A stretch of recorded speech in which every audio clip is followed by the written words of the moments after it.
ഈ സമ്മേളനത്തിന്റെ അധ്യക്ഷൻ ബഹുമാന്യനായ ഷിഹാബുദ്ദീൻ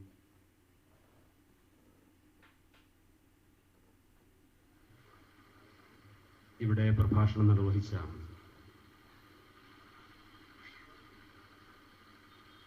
ആദരണീയനായ അബ്ദുൽ ഗഫൂർ അൻവരി,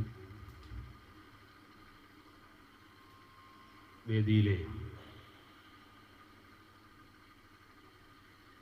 SKSFന്റെ ജില്ലാ മേഖല ഭാരവാഹികളെ, ഈ സമ്മേളനത്തിൽ വളരെ ആവേശപൂർവ്വം സംബന്ധിച്ചുകൊണ്ടിരിക്കുന്ന ബഹുമാന്യരായ രക്ഷിതാക്കളെ, യുവജന വിദ്യാർത്ഥി സുഹൃത്തുക്കളെ, സഹോദരന്മാരെ,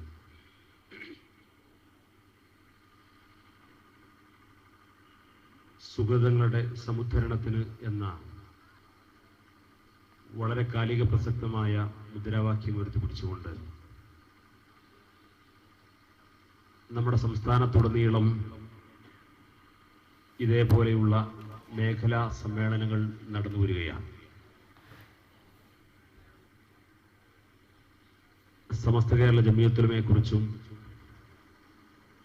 അതിൻ്റെ പ്രധാന പോഷക ഘടകമായ SKSFനെ കുറിച്ചും കേരളീയ പൊതുസമൂഹത്തിനിടയിൽ ഒരു പരിചയപ്പെടുത്തലിന്റെ ആവശ്യമില്ലാത്ത വിധം സംഘടന ഇടപെടേണ്ട വിഷയങ്ങളിലൊക്കെ സമയബന്ധിതമായി സതുദ്ദേശപരമായി ഇടപെട്ടുകൊണ്ടും എന്നാൽ സമൂഹത്തിന്റെ ആരോഗ്യകരമായ പ്രവർത്തനങ്ങളിലൊക്കെ വളരെ ക്രിയാത്മകമായ പങ്കാളിത്തം വഹിച്ചുകൊണ്ടാണ് ഈ പ്രസ്ഥാനം മുന്നോട്ട് പോയിക്കൊണ്ടിരിക്കുന്നത്. സമുദായത്തിലെ നന്മയെക്കുറിച്ചും വളർച്ചയെക്കുറിച്ചുമുള്ള പരാതികൾ പറയുവാനും അത് പ്രചരിപ്പിക്കുവാനും അത് പല രീതിയിലും ഉപയോഗപ്പെടുത്തുവാനും ഒട്ടേറെ സംഘടനകളും വ്യക്തികളും നമ്മുടെ സമൂഹത്തിലുണ്ട്. മുസ്ലിം പ്രശ്നങ്ങൾ ഉപയോഗപ്പെടുത്തി ചൂഷണം ചെയ്യുക എന്നത് തന്നെ ചിലരുടെ ഒരു വിനോദമാണ്. മുസ്ലിം പ്രശ്നങ്ങൾ ചൂഷണം ചെയ്യുന്നത് പത്രമാധ്യമങ്ങളുടെ വിനോദമാണ്. മുസ്ലിം പ്രശ്നങ്ങൾ ചൂഷണം ചെയ്യുന്നത് ചില രാഷ്ട്രീയ പാർട്ടികൾക്ക് വിനോദമാണ്. മുസ്ലിം പ്രശ്നങ്ങൾ സംഘടനയുടെ വളർച്ചയ്ക്ക് വേണ്ടി ദുരുപയോഗം ചെയ്യുന്നതും ചില സംഘടനകളുടെ വിനോദമാണ്. എന്നാൽ അതിനപ്പുറം മുസ്ലിം സമൂഹത്തിന്റെ പ്രശ്നങ്ങളെ കണ്ടെത്താനും തിരിച്ചറിയാനും ഇന്ത്യയെ പോലെയുള്ള ഒരു ബഹുമത സമൂഹത്തിൽ അതെങ്ങനെ കൈകാര്യം ചെയ്യണമെന്നതിനെ കുറിച്ച് കൃത്യമായ ധാരണയോടുകൂടി കരുതലോടുള്ള നീക്കങ്ങൾ നടത്തുവാനും അത് വിജയിപ്പിച്ചെടുക്കാനും സാധ്യമായത് അഹങ്കാരത്തിന്റെ ഭാഷയിലല്ല, അഭിമാനത്തോടു പറയാൻ സാധിക്കും. കഴിഞ്ഞ 1/4 നൂറ്റാണ്ടിനിടയിൽ SKSFനെ സംബന്ധിച്ചിടത്തോളം ആ മേഖലയിൽ വലിയ മുന്നേറ്റം നടത്താൻ സാധ്യമായിട്ടുണ്ട്. നമ്മുടെ രാജ്യത്തിന്റെ സ്വാതന്ത്ര്യാനന്തരം എല്ലാ വേദികളിലും, മുസ്ലിം വേദികളിലെല്ലാം ചർച്ച ചെയ്യപ്പെട്ടുകൊണ്ടിരിക്കുന്ന മുസ്ലിങ്ങളുടെ വിദ്യാഭ്യാസ പിന്നാക്കാവസ്ഥയെക്കുറിച്ചായിരുന്നു. ആ വിദ്യാഭ്യാസ രംഗത്തുള്ള മുന്നേറ്റത്തെക്കുറിച്ച് പല കാഴ്ചപ്പാടുകളും അവതരിപ്പിക്കാൻ ആളുകൾ ഉണ്ടായിരുന്നു. പക്ഷെ കേരളത്തെ പോലെയുള്ള സ്വാതന്ത്ര്യ സമര മേഖലയിലൊക്കെ വലിയ പങ്കാളിത്തം വഹിക്കാനും ഭൗതികമായ വലിയ നഷ്ടങ്ങൾ സംഭവിക്കുകയും ചെയ്ത ഈ സമൂഹത്തിനിടയിൽ അവരുടെ മതവിശ്വാസവും മതപരമായ സംസ്കാരവും കാത്തു സൂക്ഷിച്ചുകൊണ്ട് തന്നെ ഈ സമുദായത്തിന്റെ ആരോഗ്യകരമായ ഉയർത്തെഴുന്നേൽപ്പിന് വേണ്ടി വലിയ പ്രവർത്തനങ്ങൾ കാഴ്ചവെക്കാനും അതിന്റെ നേട്ടങ്ങൾ കൊയ്തെടുക്കാനും കേരളത്തിലെ മുസ്ലിം സമൂഹത്തിനിടയിൽ സാധ്യമായത് സമസ്ത കേരള ജമിയത്തുലമക്കാണ്. ഈ അടുത്ത ഏതാനും ആഴ്ചകൾക്ക് മുമ്പ് കേരളത്തിൽ വിവാദമായ വിവാഹപ്രായവുമായി ബന്ധപ്പെട്ട ചർച്ചകൾ നടന്നിടത്തൊക്കെ മുസ്ലിം പെൺകുട്ടികളുടെ വിദ്യാഭ്യാസത്തിന് എതിര് നിൽക്കുന്നു എന്ന് പ്രചരണം നടത്താനാണ് പലരും താല്പര്യം കാണിച്ചത്. ആ പ്രചാരണം ഇവിടെ ശക്തിപ്പെട്ടപ്പോ പല മതമേഖലയിൽ പ്രവർത്തിച്ചുകൊണ്ടിരിക്കുന്ന സംഘടനകൾ പോലും ഇവിടുത്തെ പരമ്പരാഗതമായ പണ്ഡിതന്മാരെയും പണ്ഡിത നേതൃത്വത്തെയും വല്ലാതെ അപമാനിക്കാനും ക്രൂശിക്കാനും സന്നദ്ധരായി. പക്ഷേ കേരളത്തിൽ മതരംഗത്ത് മാത്രമല്ല, ഇവിടുത്തെ ഭൗതിക വിദ്യാഭ്യാസ മേഖലയിൽ, പൊതുവിദ്യാഭ്യാസ മേഖലയിൽ ഗേൾസ് ഹൈസ്കൂളുകളും വുമൺസ് കോളേജുകളും ഒക്കെ കടന്നു വരുന്നതിന് മുമ്പ് 1952 സമസ്ത കേരള ജംഇയ്യത്തുൽ-ഉലമയുടെ വിദ്യാഭ്യാസ വിഭാഗമായ സമസ്ത കേരള ഇസ്ലാം മത വിദ്യാഭ്യാസ ബോർഡിന്റെ 2ാം നമ്പർ അംഗീകാരം കൊടുത്തുകൊണ്ട് മദ്രസത്തുൽ ബനാത്ത് എന്ന് പറയുന്ന പെൺകുട്ടികൾക്ക് മാത്രമുള്ള വിദ്യാഭ്യാസ സ്ഥാപനത്തിന് തുടക്കം കുറിച്ചത് സമസ്ത കേരള ജംഇയ്യത്തുൽ-ഉലമയാണ്. സമസ്ത കേരള ഇസ്ലാം മത വിദ്യാഭ്യാസ ബോർഡിന്റെ അംഗീകാര നമ്പറിലെ 2ാമത്തെ സ്ഥാപനം പെൺകുട്ടികൾക്ക് മാത്രമുള്ള സ്ഥാപനമാണ്. സമസ്തയുടെ സമുന്നതനായ നേതാവായിരുന്ന മഹാനായ പറവണ്ണ മൊഹീദ്ദീൻ കുട്ടി മുസ്ലിയാരെ പോലെയുള്ള അള്ളാഹു അവരുടെ പരലോകത്ത് ദറജ ഉയർത്തി കൊടുക്കുമാറാകട്ടെ. വളരെ ദീർഘവീക്ഷണത്തോടുകൂടി അതത് കാലത്തെ സമൂഹത്തിൽ ആൺകുട്ടികൾക്കാണെങ്കിലും പെൺകുട്ടികൾക്കാണെങ്കിലും ആവശ്യത്തിനുള്ള വിദ്യാഭ്യാസം അത് നൽകുന്നതിനെ കുറിച്ച് പതിറ്റാണ്ടുകൾക്ക് മുമ്പ് ചിന്തിക്കാനും പ്രായോഗിക തലത്തിൽ കൊണ്ടുവരാനും പരിശ്രമിക്കുക മാത്രമല്ല, അത് നടപ്പാക്കി കാണിച്ചു കൊടുത്ത പ്രസ്ഥാനമാണ് സമസ്ത കേരള ജംഇയ്യത്തുൽ-ഉലമ. ഇന്ത്യയെ പോലെയുള്ളൊരു ബഹുമത സമൂഹത്തിൽ, ഈ രാജ്യത്തിന്റെ ഭരണമേഖലയിൽ കേവലം ചില സർക്കാർ ഉദ്യോഗങ്ങൾ കൊണ്ടായില്ല ഈ രാജ്യത്തിന്റെ ഭരണമേഖലയിൽ ഈ സമുദായത്തിന് പ്രാതിനിധ്യമുണ്ടാകുന്ന ഒരു കാലത്ത് മാത്രമേ ഈ സമുദായത്തിന് വേണ്ടത്ര നീതി ലഭ്യമാവുകയുള്ളൂ എന്ന് തിരിച്ചറിവുണ്ടായപ്പോഴാണ് മതബോധത്തിൽ അധിഷ്ഠിതമായ വിദ്യാഭ്യാസത്തെക്കുറിച്ച് ചിന്തിക്കാനും, അത് കേവല വിദ്യാഭ്യാസവും അറിവും മാത്രം പോരാ, ഈ രാജ്യത്തിന്റെ പ്രധാനപ്പെട്ട കീ പോയിന്റുകൾ കൈയടക്കുന്ന തലത്തിലേക്ക് മുസ്ലിം സമൂഹത്തെ വളർത്തിയെടുക്കാൻ ആവശ്യമായ പരിശ്രമം തുടങ്ങിയത്. ഏകദേശം 1.5 പതിറ്റാണ്ട് മുമ്പ് സമസ്ത കേരള സുന്നി വിദ്യാർത്ഥി പ്രസ്ഥാനം എന്തുകൊണ്ട് കേരളത്തിലെ മുസ്ലിം വിദ്യാർത്ഥികൾക്ക് സിവിൽ സർവീസ് മേഖലയിലേക്ക് കടന്നു വന്നുകൂടാ? ഇവർ വെറും ഡോക്ടർമാരും എഞ്ചിനീയർമാരും കേവലം സർക്കാർ ഉദ്യോഗസ്ഥന്മാരും ആയാൽ പോരാ.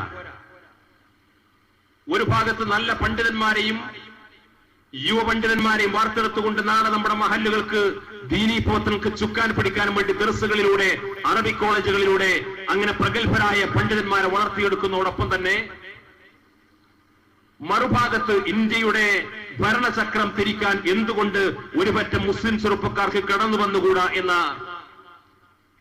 ആ ചോദ്യത്തിന് മുമ്പിൽ അതൊരു വെല്ലുവിളിയായി ഏറ്റെടുത്തുകൊണ്ട് ട്രെൻഡ് എന്ന പേരിൽ ഒരു വിദ്യാഭ്യാസ സംവിധാനം തന്നെ രൂപീകരിച്ചുകൊണ്ട് അതുമായി ബന്ധപ്പെട്ട ചെറിയ ചില നീക്കങ്ങൾ നടത്തിയപ്പോഴേക്ക് 2-3 IAS ഉദ്യോഗസ്ഥന്മാരെ ഇന്ത്യ രാജ്യത്തിന് സമ്മാനമായി കേരളത്തിലെ മുസ്ലിം ഉമ്മത്തിന്റെ വകയായി നൽകാൻ ഈ സംഘടനക്ക് സാധിച്ചു. അപ്പോൾ പലരും ചോദിച്ചു, നിങ്ങൾക്ക് ഈ മേഖലയിൽ ഇതിനേക്കാൾ ചെയ്യാൻ സാധിക്കും, നിങ്ങൾക്ക് ഈ വിഷയത്തിൽ ഒരുപാട് മുന്നോട്ട് പോകാൻ സാധിക്കും, ജനങ്ങളുടെ പിന്തുണയുണ്ടാകും, അതുകൊണ്ട് 2-3 IAS ഉദ്യോഗസ്ഥന്മാരിൽ ഒതുക്കിക്കൂടാ ഈ രാജ്യത്തിന്റെ ഭരണചക്രം തിരിക്കുന്നിടത്ത് കേരളത്തിൽ മുസ്ലിം സമൂഹത്തിന്റെ വലിയ പ്രാതിനിധ്യം ഉണ്ടാകുന്ന തലത്തിലേക്കുള്ള വലിയ മുന്നേറ്റത്തിന് നിങ്ങൾക്ക് തുടക്കം കുറിക്കാൻ സാധിക്കണം. സമസ്ത കേരള സുന്നി വിദ്യാർത്ഥി പ്രസ്ഥാനം ഇന്ന് 300 വിദ്യാർത്ഥികൾക്കാണ് സിവിൽ സർവീസ് മേഖലയിൽ പരിശീലനം നൽകിക്കൊണ്ടിരിക്കുന്നത്.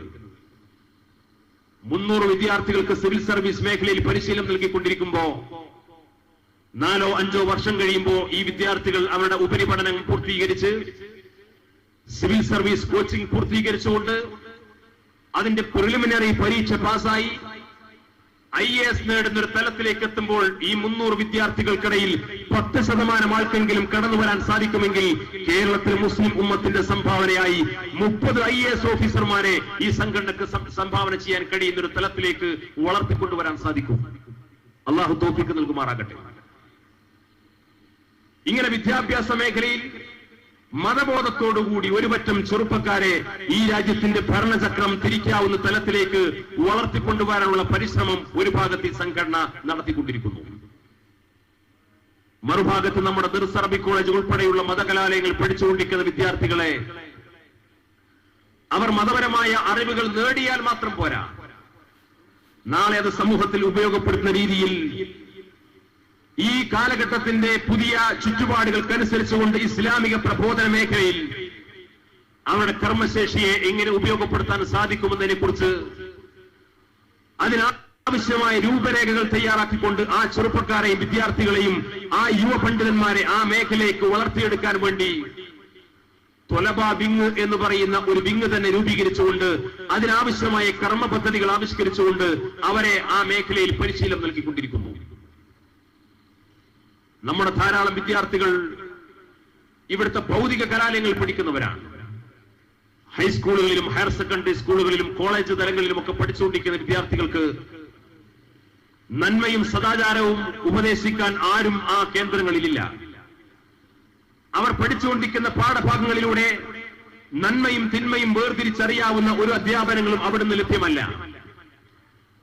അങ്ങനെ കേവലം വിദ്യാഭ്യാസ രംഗത്ത് ഉയർന്നു വരണം, ഗ്രേഡുകൾ നേടണം, ഉയർന്ന മാർക്കുകൾ വാങ്ങണം, ഉയരങ്ങൾ കീഴടക്കണം, ഒരു തൊഴിലിനെ ലക്ഷ്യമാക്കി വലിയ ശമ്പളം വാങ്ങുന്ന ഒരു ജോലിയെ കുറിച്ച് മാത്രം ചിന്തിക്കാവുന്ന തലത്തിലേക്കുള്ള വിദ്യാഭ്യാസ രീതിയായി ഭൗതിക വിദ്യാഭ്യാസം മാറിയപ്പോ ആ വിദ്യാഭ്യാസ മേഖലയിൽ പഠിച്ചുകൊണ്ടിരിക്കുന്ന വിദ്യാർത്ഥികളെ ഒരുമിച്ച് കൂട്ടി നിങ്ങളുടെ പഠന മേഖലയിൽ നിന്ന് നിങ്ങൾക്ക് നന്മയും സതുപദേശവും സദാചാരബോധവും പഠിപ്പിക്കാൻ ആരുമില്ലെങ്കിലും നിങ്ങളെ മറ്റൊരിടത്ത് മാറ്റി നിർത്തിക്കൊണ്ട് നിങ്ങൾക്ക് ആവശ്യമായ മതപരമായ സംസ്കരണം ലഭ്യമാക്കാൻ ഞങ്ങളുണ്ട് എന്ന് പറഞ്ഞുകൊണ്ട് ഇവിടുത്തെ വിവിധ ക്യാമ്പസുകളിൽ ചെന്നുകൊണ്ട് അവിടെയുള്ള വിദ്യാർത്ഥികൾക്ക് ധാർമ്മികത പഠിപ്പിച്ചു കൊടുക്കാൻ വേണ്ടി SKSSF ക്യാമ്പസ് വിങ് ഒരു ഭാഗത്ത് പഠനം നടത്തിക്കൊണ്ടിരിക്കുന്നു, പരിശീലിപ്പിച്ചുകൊണ്ടിരിക്കുന്നു.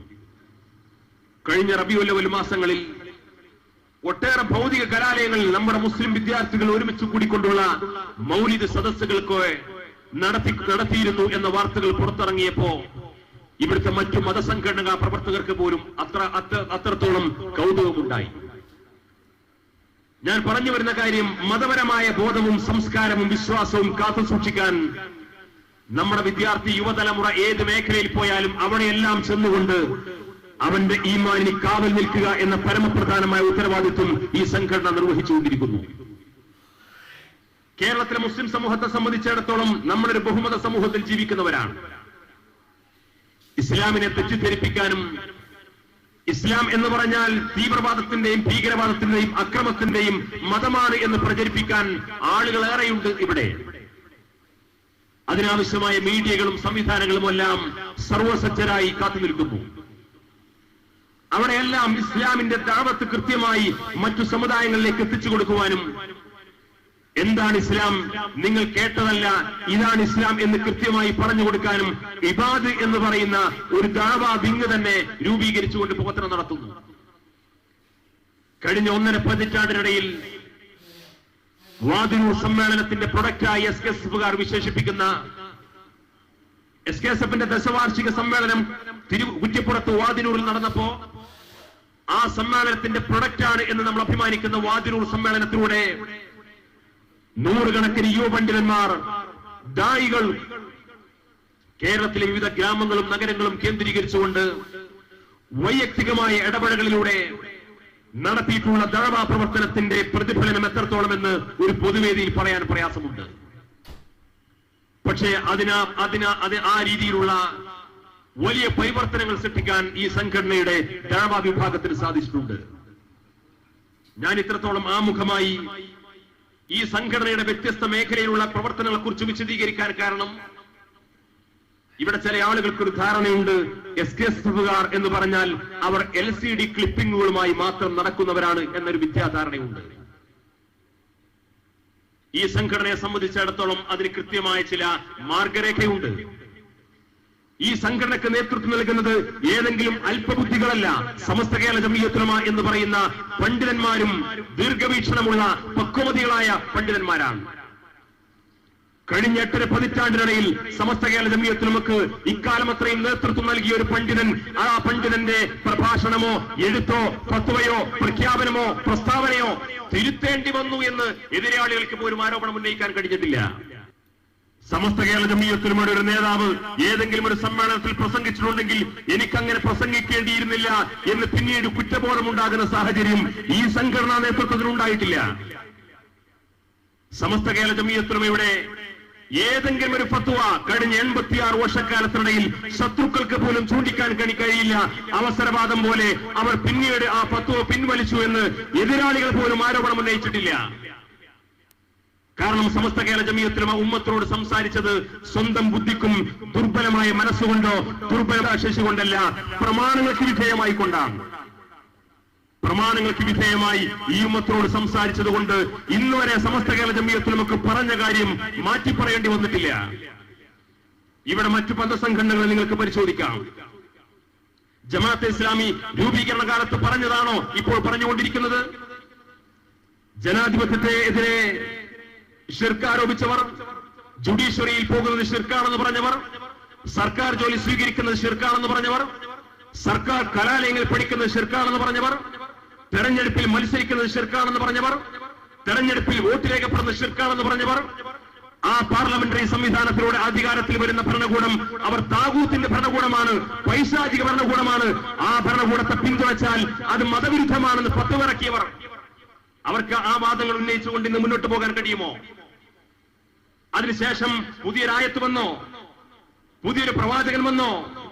പുതിയൊരു സാമൂഹ്യ ചുറ്റുപാടുണ്ടായോ? ഈ രാജ്യത്തെ ഭരണഘടനയിൽ മാറ്റം വരുത്തേണ്ടി വന്നോ? ഈ രാജ്യത്തിന്റെ പാർലമെന്ററി സംവിധാനത്തിൽ മാറ്റമുണ്ടായോ? ഒന്നും ഉണ്ടായിട്ടില്ല. പക്ഷേ ജനങ്ങൾക്കിടയിൽ നിലനിൽക്കണമെങ്കിൽ ആ നയം മാറ്റണമെന്ന തിരിച്ചറിവ് മാത്രം ജമാഅത്തെ ഇസ്ലാമിയുടെ നേതൃത്വത്തിലുണ്ടായി. എന്താണ് അതിന് കാരണം? ജമാഅത്തെ ഇസ്ലാമി സ്വന്തം ബുദ്ധിക്കും യുക്തിക്കും അനുസരിച്ചുകൊണ്ട് വിശുദ്ധമായ ദീനിന്റെ പ്രമാണങ്ങളെ ഈ സമൂഹത്തിന് മുമ്പിൽ ദുർവ്യാഖ്യാനം ചെയ്തുകൊണ്ട് പ്രചരിപ്പിച്ചതുകൊണ്ട് ആ ആദർശത്തിന് നിലനിൽപ്പില്ല എന്ന് അവർക്ക് തന്നെ ബോധ്യം വന്നു. പിൽക്കാലത്ത് മാറ്റി പറയേണ്ടി വന്നു. മുസ്ലിം ഉമ്മത്തെ സംബന്ധിച്ചിടത്തോളം പരമ്പരാഗതമായി മുസ്ലിം ഉമ്മത്ത് നൂറ്റാണ്ടുകളായി ആചരിച്ച് അനുഷ്ഠിച്ചു വന്നിരുന്ന ഒരുപാട് ആചാരങ്ങളെയും സുഹൃതങ്ങളെയും ഹദ്ദാദ് റാത്തീബുകളെയും മാല മൗലീദുകളെയും എല്ലാം ഷിർക്കാണെന്ന് പറഞ്ഞുകൊണ്ടാണ് മുജാഹിദ് പ്രസ്ഥാനം കടന്നു വന്നത്. ആ മുജാഹിദ് പ്രസ്ഥാനം കഴിഞ്ഞ 85 വർഷം മുമ്പ് കടന്നു വന്നപ്പോൾ പറഞ്ഞ ആ നിലപാടുകൾ ആ സംഘടന ഇന്ന് നിലനിർത്തുന്നുണ്ടോ? ആ സംഘടനയ്ക്ക് അന്നുന്നയിച്ചെന്ന വാദഗതിയിൽ നിന്നുണ്ടോ? എന്തുകൊണ്ട് തൗഹീദിന്റെ നിർവചനത്തിൽ പോലും പിൽക്കാലത്ത് മാറ്റം വരുത്തേണ്ടി വന്നു? അവർ തൗഹീദിനെ കുറിച്ച് സംസാരിച്ചത് മതത്തിന്റെ പ്രമാണങ്ങൾക്കനുസൃതമായിരുന്നില്ല. അവർ പ്രമാണങ്ങൾ ഉദ്ധരിച്ചത് സ്വന്തം ബുദ്ധിക്കും യുക്തിക്കും അനുസരിച്ചുകൊണ്ട് തങ്ങളുടെ സംഘടനാ താല്പര്യങ്ങൾക്കനുസരിച്ചായിരുന്നു. പിൽക്കാലത്ത് ആ നിലപാടുകൾ മാറ്റിവെക്കേണ്ടി വന്നു. ആ നിലപാടുകൾ മാറ്റിമറിക്കപ്പെട്ടതിന്റെ തിക്തഫലമാണ് ആ സംഘടനക്കിടയിൽ ഇന്ന് കണ്ടുകൊണ്ടിരിക്കുന്ന രൂക്ഷമായ വിഭാഗീയത. ഏതാനും ആഴ്ചകൾക്ക് മുമ്പാണ് മാധ്യമം ദിനപത്രത്തിൽ കരുവള്ളി മുഹമ്മദ് മൗലവിയുടെ ഒരു ലേഖനം പ്രസിദ്ധീകരിച്ചു. ലേഖനമല്ല, അദ്ദേഹത്തിന്റെ അഭിമുഖം. കരുവള്ളി മുഹമ്മദ് മൗലവി പറഞ്ഞു, എനിക്ക് 90 വയസ്സായി. ഒരുപക്ഷെ കേരളത്തിൽ ജീവിച്ചിരിക്കുന്ന ഏറ്റവും പ്രായം കൂടിയ മുജാഹിദ് പ്രവർത്തകനാണ് ഞാൻ. ഞാനിപ്പോൾ KNM-ന്റെ വിദ്യാഭ്യാസ ബോർഡ് ചെയർമാനാണ്.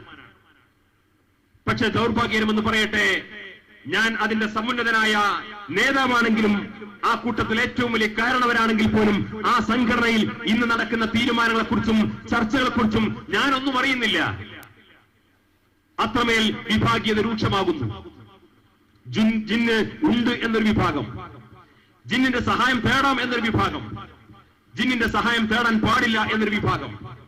ഇങ്ങനെ 4-5 ഗ്രൂപ്പുകളായി തിരിഞ്ഞപ്പോ വേറൊരുത്തം വന്നിട്ട് പറഞ്ഞു, ഈ സംഘടനകൾ തന്നെ വിദഗ്ധത്താണ്, സംഘടനകൾ തന്നെ വിദഗ്ധത്താണ്. സംഘടന വിദഗ്ധത്താണ് എന്ന് പറയാൻ വേണ്ടി അദ്ദേഹം വേറൊരു സംഘടന ഉണ്ടാക്കി. ഇങ്ങനെ മുജാഹിദ് വിഭാഗം ഒരു ഭാഗത്ത് ഇങ്ങനെ പ്രചരിപ്പിച്ചുകൊണ്ടിരിക്കുന്നു. മറ്റൊരു ഭാഗത്ത് കേരളത്തിലെ മുസ്ലിം സമൂഹം പതിറ്റാണ്ടുകളായി അധ്വാനിച്ചുകൊണ്ട് കഷ്ടപ്പെട്ടുകൊണ്ട് ത്യാഗം ചെയ്തുകൊണ്ട് ഇവിടുത്തെ മതപണ്ഡിതന്മാരുടെയും സാമുദായിക നേതൃത്വത്തിന്റെയും ഒക്കെ അധ്വാന ഫലമായി ഈ രാജ്യത്ത് നേടിയെടുത്ത ഒരുപാട് നേട്ടങ്ങളുണ്ട്. ആയിരക്കണക്കിന് പള്ളികളും മദ്രസകളും ദർസുകളും അറബി കോളേജുകളും മാത്രമല്ല, അതെല്ലാം നിലനിർത്താൻ കഴിയുന്ന രീതിയിലുള്ള ഒരു സാമൂഹ്യ പശ്ചാത്തലം കേരളത്തിലെ ഈ മലയാള ഭൂമികയിൽ ഈ നേതൃത്വം ഉണ്ടാക്കിയെടുത്തിട്ടുണ്ട്. അതിനെല്ലാം നിമിഷ നേരം കൊണ്ട് ചുട്ടുചാമ്പലാക്കുന്ന രീതിയിൽ വളരെ ആവേശകരമായ വൈകാരികമായ നിലപാടുകൾ സ്വീകരിച്ചുകൊണ്ട് തീവ്രവാദ പ്രസ്ഥാനങ്ങൾ കടന്നു വന്നു. അന്ന് ഈ സംഘടന പറഞ്ഞു, ഈ തീവ്രവാദപരമായ നിലപാടുകൾ ആപത്താണ്, വിനാശകരമായ മാർഗത്തിലേക്ക് ചെറുപ്പക്കാരെ തെളിച്ചുവിട്ടാൽ അപകടത്തിലേക്കാണ് പോവുക. ആത്മഹത്യാപരമായ ഈ നിലപാടുകൾ തിരുത്തണം എന്ന് പറഞ്ഞു. അവർ പറഞ്ഞു, ഏത് പ്രതിസന്ധികളെയും അഭിമുഖീകരിക്കാൻ ഞങ്ങൾ തയ്യാറാണ്. ഞങ്ങളുടെ വിശ്വാസവും ആദർശവും ആ ആദർശം ഉയർത്തിപ്പിടിച്ചുകൊണ്ട് ഏത് പ്രതിസന്ധി ഘട്ടങ്ങളിൽ ഞങ്ങൾ മുന്നോട്ട് പോകും.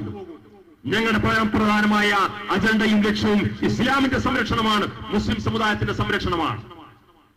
ആ സംരക്ഷണം ഏറ്റെടുക്കാൻ ഇവിടുത്തെ മതപണ്ഡിതന്മാർക്ക് ഇനി കഴിയില്ല. ആ സംരക്ഷണം ഏറ്റെടുക്കാൻ ഇവിടുത്തെ രാഷ്ട്രീയ പ്രസ്ഥാനങ്ങൾക്ക് കഴിയില്ല. ആ സംരക്ഷണം ഏറ്റെടുക്കാൻ ഇവിടുത്തെ ജുഡീഷ്യറിയിൽ പോലും ഇനി വിശ്വസിക്കാൻ കഴിയില്ല. കാരണം ഇവിടുത്തെ മഹാഭൂരിപക്ഷം ആളുകളും നമ്മുടെ ശത്രുചേരിയിലാണ് എന്ന് പറഞ്ഞുകൊണ്ട് ബഹുമത സമൂഹത്തിൽ ഉന്നയിക്കാൻ പാടില്ലാത്ത അപകടകരമായ മുദ്രാവാക്യം ഉയർത്തിപ്പിടിച്ചുകൊണ്ട് NDF പോലെയുള്ള തീവ്രവാദ പ്രസ്ഥാനങ്ങൾ കടന്നു വന്നു.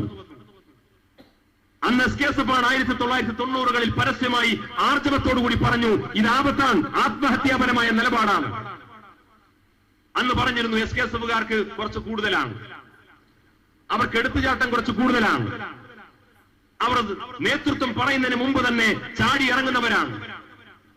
പക്ഷേ അവസാനം എന്ത് സംഭവിച്ചു? തീവ്രവാദ വിരുദ്ധമായ നിലപാടിലേക്ക് SKSF കേരളത്തിലെ മുഴുവൻ മതസംഘടനകളെയും കൊണ്ടുവന്നു എന്നത് ഒരു സത്യമാണ്.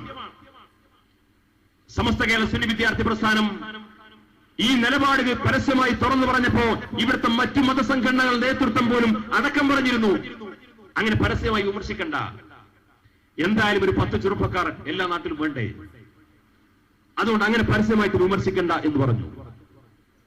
പക്ഷെ പിൽക്കാലത്ത് എന്തായി? ഇവിടെ കൈവെട്ടലും കാൽവെട്ടലും കൊലപാതകങ്ങളും കേരളത്തെ പൊതുസമൂഹം നേരിട്ട് കാണാനും അനുഭവിക്കാനും തുടങ്ങി. ഇതനുഭവിക്കാൻ തുടങ്ങിയപ്പോ സ്വാഭാവികമായും എല്ലാവരും തിരിച്ചറിഞ്ഞു ഇത് അപകടകരമാണ്.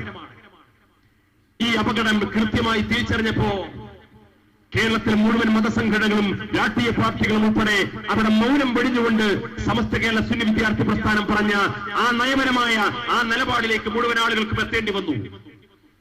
ഇന്ന് എവിടെ എത്തിയെന്ന് ചോദിച്ചാൽ, കേരളത്തിലെ മുസ്ലിം സമൂഹത്തിന്റെ ഒരു പൊതുപ്രശ്നം ചർച്ച ചെയ്യാൻ വേണ്ടി പാണക്കാട് സയ്യിദ് മുഹമ്മദ് അലി ശിഹാബ് തങ്ങൾ നേരത്തെയും ഇപ്പോൾ പാണക്കാട് സയ്യിദ് ഹൈദർ അലി ശിഹാബ് തങ്ങളും ഒരു യോഗം വിളിച്ചു ചേർത്താൽ ആ യോഗത്തിൽ തീവ്രവാദ പശ്ചാത്തലമുള്ള സംഘടനകൾക്ക് പ്രവേശനമില്ല എന്ന് ഏകകണ്ഠമായി പറയുന്ന ഒരു തലത്തിലേക്ക് കേരളത്തിലെ മുഴുവൻ മതസംഘടനകളും എത്താനുള്ള കാരണം ഈ തീവ്രവാദ വിരുദ്ധമായ നിലപാടുകളിലേക്ക് കേരളത്തിലെ പൊതുസമൂഹത്തെ ബോധവൽക്കരിച്ചുകൊണ്ട് കൊണ്ടെത്തിക്കാൻ സമസ്ത കേരള ജമിയത്തുൽ ഉലമയുടെ കീഴ്ഘടകമായ സമസ്ത കേരള സുന്നി വിദ്യാർത്ഥി പ്രസ്ഥാനത്തിന് സാധ്യമായതുകൊണ്ടാണ്.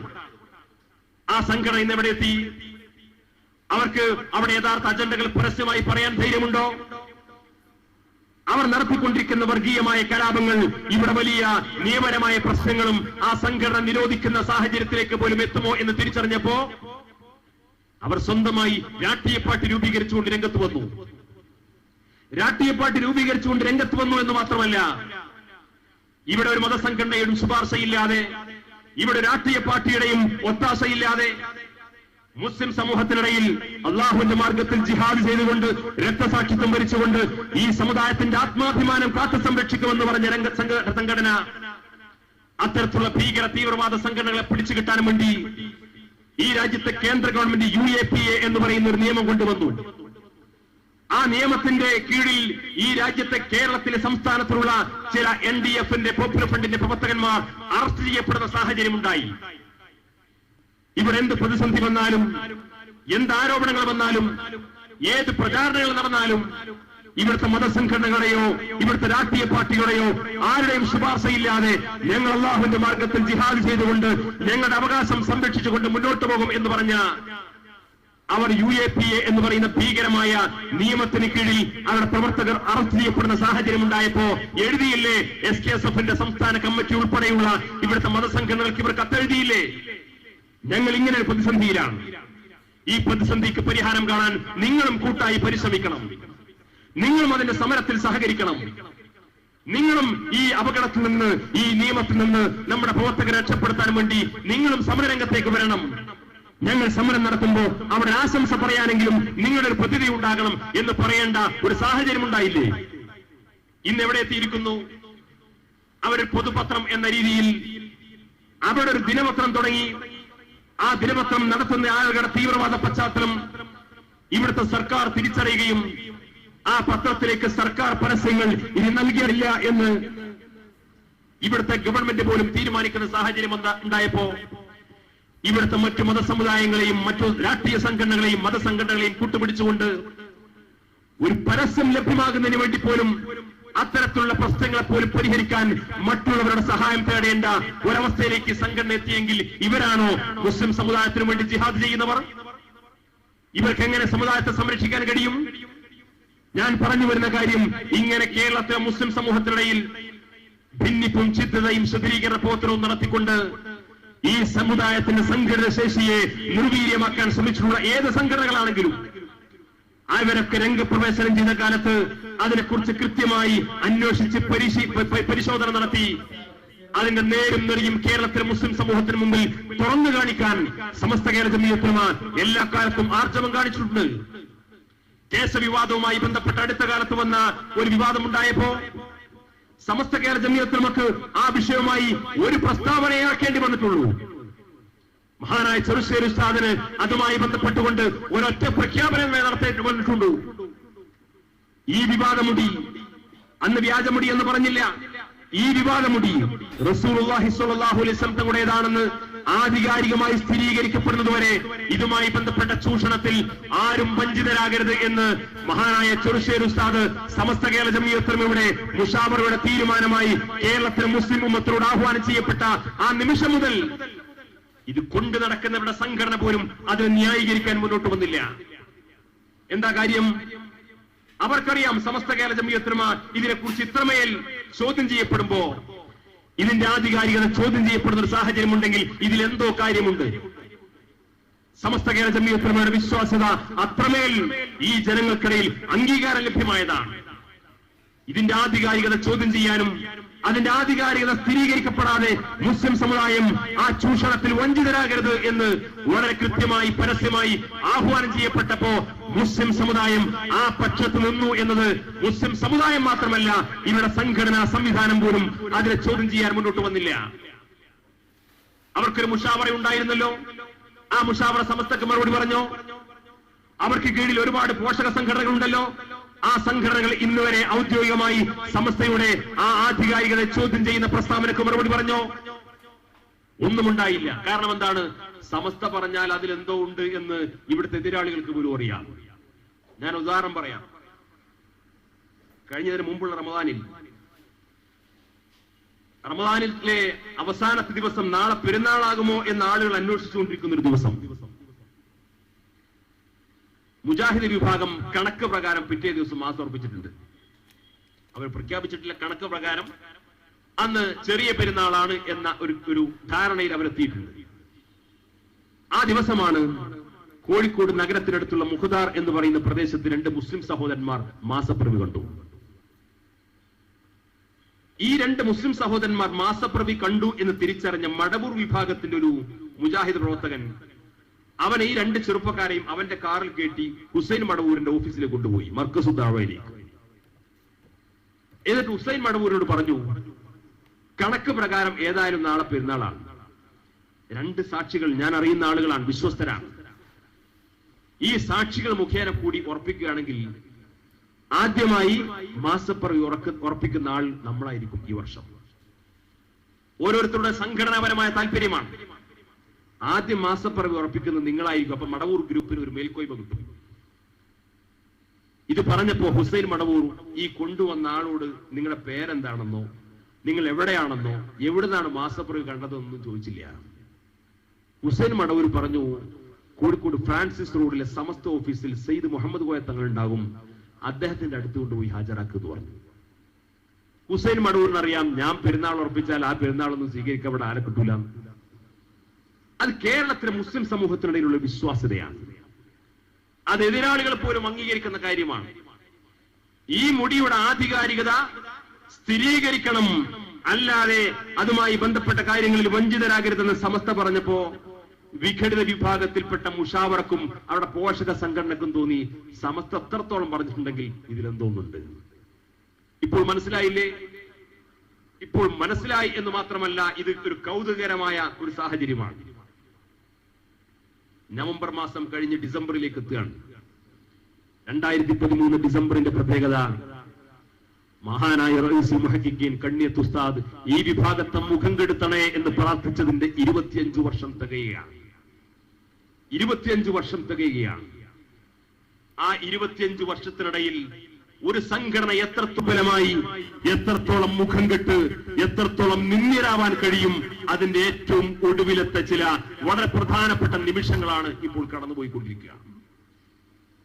ആ മുടി 2 കാലയളവിലായി എത്തിയ ആ 2 മുടിയും വ്യാജമാണെന്ന് സമസ്ത കേരള ജംഇയ്യത്തുൽ ഉലമ കേരളത്തിലെ പൊതുസമൂഹത്തിന് മുമ്പിൽ ആധികാരികമായി അത് വ്യാജമാണെന്ന് സ്ഥിരീകരിച്ചു കഴിഞ്ഞു.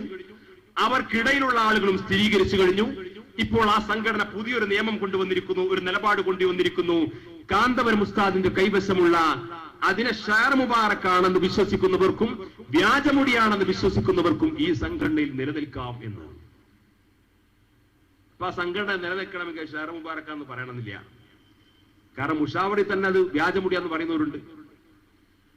അപ്പൊ ആ മുടിയെ അംഗീകരിക്കലും അംഗീകരിക്കാതിരിക്കലും ആ സംഘടനയിൽ നിലനിൽക്കുന്നതുമായി ബന്ധപ്പെട്ട ഒരു മാനദണ്ഡമേ അല്ല എന്ന തലത്തിലേക്ക് എത്തിയിരിക്കുന്നു. അതിനുശേഷം ഇക്കഴിഞ്ഞ ആഴ്ച പുറത്തിറങ്ങിയ മാതൃഭൂമി ആഴ്ച പതിപ്പിൽ കാന്തൂർ എ പി അബൂബക്കർ മുസ്ലിയാർ, അദ്ദേഹം കളവ് പറയും എന്നൊക്കെ നമ്മൾ പറഞ്ഞു കേട്ടിട്ടുണ്ട്. അപൂർവമായിട്ട് അങ്ങനെ സംഭവങ്ങൾ ഉണ്ടായിട്ടുണ്ട്. പക്ഷെ ഇത്രത്തോളം പ്രകടമായി കളവ് പറയും എന്നത് നമ്മൾ അത്രത്തോളം നനച്ചിരുന്നില്ല. ഇക്കഴിഞ്ഞ മാതൃഭൂമി ആഴ്ച പതിപ്പിന്റെ രക്കത്തിൽ ഇദ്ദേഹം ഒരു അഭിമുഖം കൊടുത്തിട്ടുണ്ട്. ആ അഭിമുഖത്തിൽ യാതൊരു സങ്കോചവുമില്ലാതെ അദ്ദേഹം പറയുന്നു, തിരുകേശം സൂക്ഷിക്കാൻ പള്ളി നിർമ്മിക്കും എന്ന് പറഞ്ഞ് ഞാൻ അങ്ങനെ പള്ളിനെ കുറിച്ച് പറഞ്ഞിട്ടില്ല. തിരുകേശ സൂക്ഷിപ്പിന് വേണ്ടി പള്ളി നിർമ്മിക്കുന്നു ഞാൻ പറഞ്ഞിട്ടില്ല. അങ്ങനെ പള്ളി നിർമ്മിക്കാൻ വേണ്ടിയിട്ട് ഞാൻ കാശും പിരിച്ചിട്ടില്ല. ഈ കൊണ്ടോട്ടിയിലടക്കം അദ്ദേഹം പണക്കിടിയാണെന്ന് പറഞ്ഞ് പിരിച്ചിരുന്നു. ഈ കാശ് കിട്ടിയെന്ന് വിചാരിച്ചിട്ട് എന്തെങ്കിലും പുല്ല് നിറച്ച് കൊണ്ടേ കൊടുത്താന്ന് അറിഞ്ഞൂടാ. ഉസ്താദിന് കാശ് കിട്ടുന്നുണ്ട് നാട്ടുകാരെ അറിയിക്കാൻ വേണ്ടിയിട്ട് അങ്ങനെ കൊണ്ടുപോയി കൊടുത്താന്ന് അറിഞ്ഞൂടാ. എന്തായാലും പരസ്യമായി കാശ് പിരിച്ചിട്ടുണ്ട്. പരസ്യമായി കാശ് പിരിച്ചു ഇദ്ദേഹം. നമ്മുടെ നാടുകളും ഗ്രാമങ്ങളും നഗരങ്ങളും കേന്ദ്രീകരിച്ചുകൊണ്ട് തിരുകേശ സൂക്ഷിപ്പിന് ഉത്തമ കേന്ദ്രം ഷാർ മുബാറക് മസ്ജിദ് എന്ന് പറഞ്ഞുകൊണ്ട് കൂറ്റൻ ഫ്ലക്സ് ബോർഡുകൾ നാട് മുഴുവൻ പ്രചരിപ്പിച്ചു. എന്നിട്ട് ജനകീയ പങ്കാളിത്തത്തോടുകൂടി നിർമ്മിക്കുന്ന ഇന്ത്യയിലെ ഏറ്റവും വലിയ മസ്ജിദ് എന്നൊക്കെ പ്രചരിപ്പിച്ച് ആ പ്രചരണമൊക്കെ നടത്തി കാശൊക്കെ പിരിച്ച് ആ മനുഷ്യൻ പറയാണ്, സംഘടനയുടെ ഓഫീസിൽ നിന്ന് ആളില്ലാത്തൊരു പ്രസ്താവന വരികയാണെങ്കിൽ അതങ്ങനെ പറയാം. അല്ല, കൊണ്ടോട്ടി പോലീസ് സ്റ്റേഷനിൽ നിന്ന് ഒരു പോക്കറ്റ് അടിക്കാരനെ പിടിച്ച് SI 2 കുത്തുകുത്തിയപ്പോ അങ്ങനെ പോക്കറ്റ് അടിക്കാരൻ പറഞ്ഞതാണെങ്കിൽ അത് പോക്കറ്റ് അടിക്കാരനല്ലേ, അവരങ്ങനൊക്കെ പറയും എന്ന് വരുതാണ്. തലപ്പാവും താടിയും വെച്ച് ഒരു വിഭാഗത്തിന്റെ ആത്മീയ നേതാവാണ് എന്ന് അഹങ്കരിക്കുന്ന 10-77 വയസ്സായ ഒരു മനുഷ്യൻ പറയാണ്, ഞാൻ അങ്ങനെ പള്ളി നിർമ്മിക്കുന്നു പറഞ്ഞിട്ടില്ല, അങ്ങനെ പള്ളിക്ക് വേണ്ടി ഞാൻ കാശ് പിരിച്ചിട്ടില്ല. ആ വൃത്തികേടുകൾ പറഞ്ഞുകൊണ്ടിരിക്കുമ്പോഴാണ് പ്രവാചകർ സല്ലല്ലാഹു അലൈഹി വസല്ലം തങ്ങളുടെ പേരിലാണല്ലോ ഈ വൃത്തികേടുകൾ. ആ വൃത്തികേടുകൾ പറഞ്ഞുകൊണ്ടിരിക്കുന്നതിനിടയിലാണ് ബഹുമാനപ്പെട്ട കസ്തൂരി രംഗം റിപ്പോർട്ട് കടന്നു വന്നത്. ഇത് മുസ്തഫ സഫിയാണ്. ഞാൻ പറഞ്ഞു വരുന്ന കാര്യം, ഈ രീതിയിലുള്ള പ്രചാരണങ്ങൾ നടന്നുകൊണ്ടിരിക്കുമ്പോഴാണ് കസ്തൂരി രംഗം റിപ്പോർട്ട് കടന്നു വന്നത്. കസ്തൂരി രംഗം റിപ്പോർട്ടിൽ പറഞ്ഞു, 5 ഏക്കറിലധികം വരുന്ന ഭൂമിയിൽ വലിയ ബിസിനസ് സമുച്ചയങ്ങളോ കെട്ടിടങ്ങളോ ടൗൺഷിപ്പുകളോ വ്യവസായശാലകളോ ഒന്നും സ്ഥാപിക്കാൻ പാടില്ല. അത്തരത്തിലുള്ള വലിയ ടൗൺഷിപ്പുകളോ മറ്റോ ഒന്നും ഉണ്ടാക്കാൻ പാടില്ല എന്ന് പറഞ്ഞുകൊണ്ട് കസ്തൂരി രംഗം റിപ്പോർട്ട് വന്നു. ഈ കസ്തൂരി രംഗം റിപ്പോർട്ട് ബാധിക്കുന്ന ഇന്ത്യയിലെ കേരളത്തിലെ 125 വില്ലേജുകളുടെ പേരുകളും പുറത്തു വന്നു. ആ വില്ലേജുകളുടെ പേര് പുറത്തു വന്നപ്പോ ഉസ്താദിന്റെ നോളജ് സിറ്റി ഉണ്ടാക്കാൻ പോകുന്ന കോടഞ്ചേരി പഞ്ചായത്ത് ഓയിലുണ്ട്. ഇപ്പൊ എവിടെത്തി കാര്യങ്ങൾ? പള്ളി ഉണ്ടാക്കുന്ന മൂപ്പര് പറഞ്ഞിട്ടില്ല, പള്ളിക്ക് മൂപ്പര് കാശും പിരിച്ചിട്ടില്ല. ഇനി ടൗൺഷിപ്പ് ഉണ്ടാക്കുന്ന പറഞ്ഞെങ്കിൽ ടൗൺഷിപ്പ് ഉണ്ടാക്കാൻ കഴിയില്ലല്ലോ. ഇനി പണ്ട് മാള മെഡിക്കൽ കോളേജിന്റെ കാലത്ത് ചെയ്ത പോലെ ഡൽഹി പോയിട്ട്, കേരളത്തിൽ നിന്ന് പറയാൻ പറ്റൂല, ഡൽഹി പോയിട്ട് ഒറ്റ പത്രസമ്മേളനം ഞാൻ വഞ്ചിക്കപ്പെട്ടു. ഞാൻ ഒരു ദിവസം നമുക്ക് കാത്തിരിക്കാം. അത് മിക്കവാറും ഡിസംബർ 23 മുമ്പ് ഉണ്ടാവും. ആ രീതിയിലാണ് കാര്യങ്ങൾ പോയിക്കൊണ്ടിരിക്കുന്നത്. കളവ് പറയുക എന്ന് പറഞ്ഞാൽ അതിൽ യാതൊരു ലജ്ജയുമില്ലാതെ നിരന്തരം കളവ് പറഞ്ഞു. കുറ്റിപ്പുറത്ത് 100 കോടിയിലധികം വരുന്ന വലിയ സാമ്പത്തിക തട്ടിപ്പുകൾ ഒരു മനുഷ്യൻ നടത്തിയപ്പോ ആ തട്ടിപ്പ് നടത്തിയതാരാണ്? അഖിലേന്ത്യാ സെക്രട്ടറിയാണ്. ഇദ്ദേഹത്തിന്റെ അഖിലേന്ത്യാ ഓർഗനൈസ് സെക്രട്ടറിയാണ് തട്ടിപ്പെടുത്തിയത്. ഇക്കഴിഞ്ഞ ദിവസം അദ്ദേഹം വീണ്ടും അറസ്റ്റ് ചെയ്ത് ജാമ്യത്തിലിറങ്ങി മുങ്ങി രണ്ടാമത് തിരിച്ചു വന്നു. ഇപ്പൊ കോടതിയിൽ കീഴടങ്ങി. കോടതിയിൽ കീഴടങ്ങിയ ദിവസം അതിനുശേഷം ഇദ്ദേഹം കോഴിക്കോട്ട് ഒരു പത്രസമ്മേളനം നടത്തിയപ്പോ ഈ പത്രസമ്മേളനത്തിൽ പത്രക്കാർ ചോദിച്ചു, ഈ കുറ്റിപ്പുറത്ത് അറസ്റ്റ് ചെയ്ത അബ്ദുൽ നൂറുമായി നിങ്ങൾക്ക് ബന്ധമുണ്ട് എന്നൊരു പ്രചരണം ഉണ്ടല്ലോ. അപ്പൊ മൂപ്പര് ചോദിക്കുകയാണ്, ഈ കുറ്റിപ്പുറം എവിടെയാണ്? വീണ്ടും ചോദിച്ചു, അല്ല കുറ്റിപ്പുറത്ത് അബ്ദുൽ നൂറിനെ നിങ്ങൾ അറിയോ? അപ്പൊ മൂപ്പര് വീണ്ടും ചോദിക്കും, എന്താ നിങ്ങൾ ആ കുട്ടിന്റെ പേരെന്താ പറഞ്ഞത്? മൂപ്പർക്ക് അറിയില്ല. ഇവർ ആദ്യം കേൾക്കുന്ന പേരാണ്. അബ്ദുൽ നൂറിനെ ഞാൻ അറിയില്ല. അബ്ദുൽ നൂറിനെ മൂപ്പര് അറിയോ അറിയില്ല എന്നുള്ള ഇനി ബാക്കി മുസ്തഫ സർ പറഞ്ഞിരുന്നു. ഈ രീതിയിൽ ഈ ജാതി 100 കോടിയിലധികം വരുന്ന ഈ തട്ടിപ്പ് നടത്തി ആ തട്ടിപ്പിന്റെ എല്ലാ കഥകളും വെളിച്ചത്തായി. അതുമായി ബന്ധപ്പെട്ട എല്ലാ വാർത്തകളും പുറത്തു വന്ന് ഈ വിഷയത്തിൽ ഒരു കോംപ്രമൈസ് ഉണ്ടാക്കാൻ വേണ്ടി ആക്ഷൻ കൗൺസിലിലെ 2 ഭാരവാഹികളും പോലീസ് ഉദ്യോഗസ്ഥന്മാരെ ലീവ് എടുപ്പിച്ചിട്ട് ഇദ്ദേഹം ദുബൈയിൽ കൊണ്ടുപോയി. അവിടെ വെച്ച് ചർച്ച നടത്തി. അബ്ദുൽ നൂർ പറഞ്ഞു,